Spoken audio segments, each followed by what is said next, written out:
আসসালামু আলাইকুম ওয়া রাহমাতুল্লাহি ওয়া বারাকাতুহু। সুপ্রিয় দেশবাসী, অত্যন্ত ভারাক্রান্ত হৃদয় নিয়ে আপনাদের সামনে উপস্থিত হয়েছি।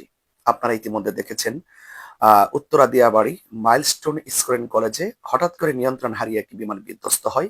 সেখানে অনেক হতাহতের ঘটনা ঘটে, অনেক লোকের প্রাণহানি ঘটে এবং এই মুহূর্তে অসংখ্য মানুষ, বিশেষ করে আ মাইলস্টোন স্কুল কলেজের কর্মচারী এবং ছাত্র-ছাত্রী, কোমলমতি ছাত্রছাত্রী, শিক্ষার্থী যারা রয়েছেন, তাদের অনেকেই উক্ত বিধ্বস্তে হতাহত হয়ে এই মুহূর্তে হসপিটালে অবস্থান করছে। তাদের শরীর ঝলসে গিয়েছে। আর্তচিৎকারে হসপিটালগুলো ভারী হয়ে আছে। এজন্য আমি আপনাদের সকলকে অনুরোধ করব, সেই সমস্ত আহত রোগীদের জন্য রক্তের প্রয়োজন। তারা এই মুহূর্তে বিভিন্ন হসপিটালে অবস্থান করছে।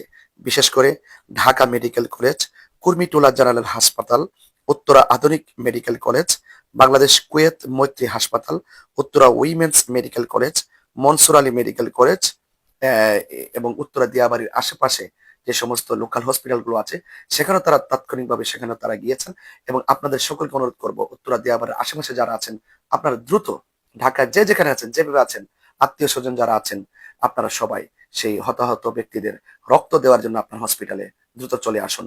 দাওয়াত বাংলাদেশ এবং তাহিরিয়া সুন্নি যুব সংগঠনের যারা কর্মীবৃন্দ এই মুহূর্তে ঢাকায় অবস্থান করছেন, আপনাদের সকলকে বলবো, মানবতার হাত বাড়িয়ে মানবিক সাহায্যার্থে আপনারা সেই বিধ্বস্ত বিধ্বস্তে যে হতাহত আহ, যে রোগীগুলো রয়েছে, তাদের পাশে আপনারা রক্ত নিয়ে চলে আসুন।